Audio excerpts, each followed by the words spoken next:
Okay, so if you remember from the previous two installments of this episode, the first looked at the injury or the partial tear to the UCL or ulnar collateral ligament. The second installment looked at the injury or the tear to my TFCC or triangular fiber cartilage complex. Blech, that's a mouthful. And then this third installment is going to look at the early onset of osteoarthritis. Now, a little bit of background about osteoarthritis. That is the condition in which two articulating bones that would normally have cartilage between the two of them to help with that articulation, that cartilage is worn down, and now there is contact between the two bones. Now that is not normal, and that generally happens to older folks. You hear a lot of people, elderly folks, getting OA in their hips and in their knees, a lot of weight-bearing joints. And then as you get older, it's just going to happen everywhere eventually, if you live on the planet long enough. But I've got it in my wrist, early onset. It's not terrible, nothing to be too concerned with yet, but that's what we're going to look at from here on out.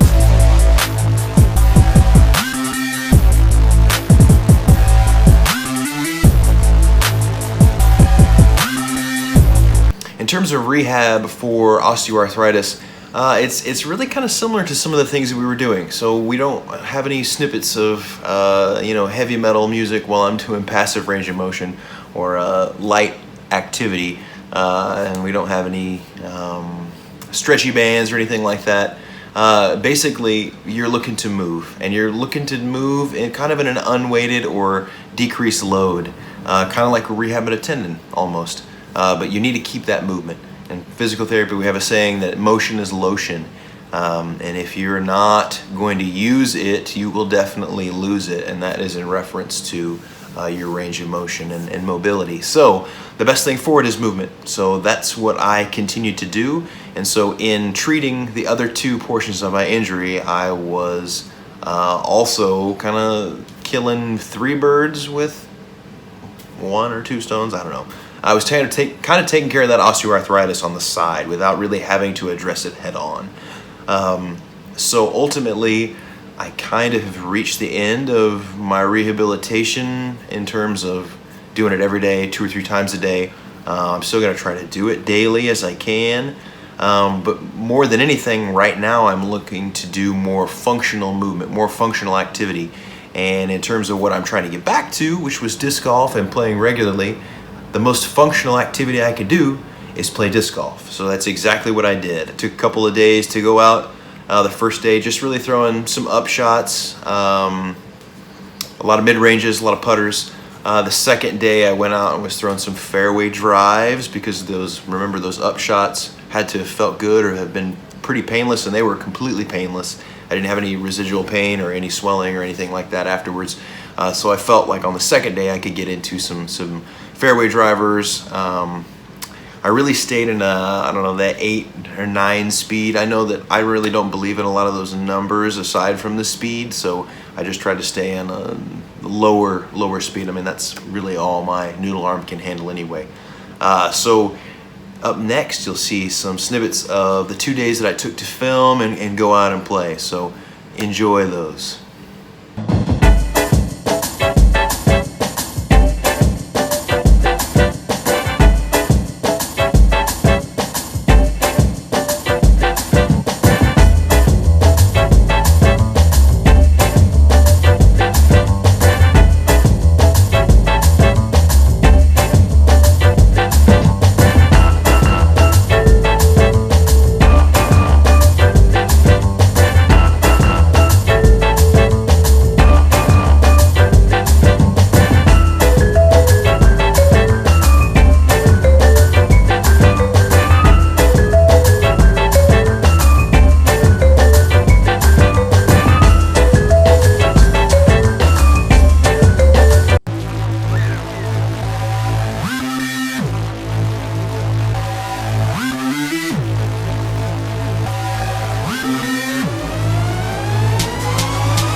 like to say that I'm completely out of the woods in terms of rehab, but I am not. On that second day that I did go and play kind of a quasi full round, I did not play the entire course. It's a 24-hole course that I chose to go film at, and I didn't finish for a couple of reasons. It wasn't because I wasn't feeling good. I actually felt great, and it kind of scared me a little bit.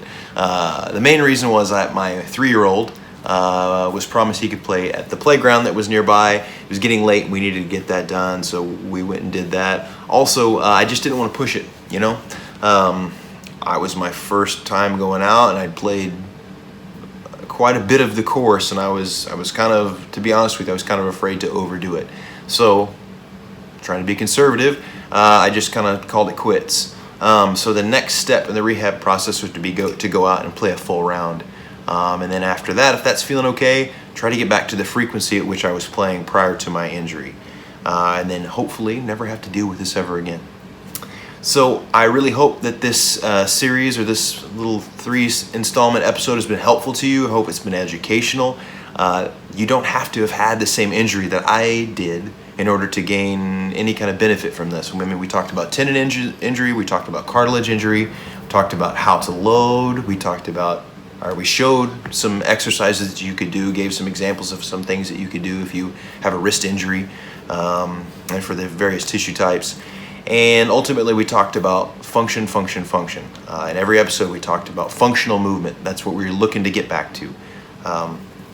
So if you've liked what you've seen and what you've heard and you've enjoyed this at all, please subscribe to our YouTube channel, and like and share and comment. Share it with anybody you think would be interested in this.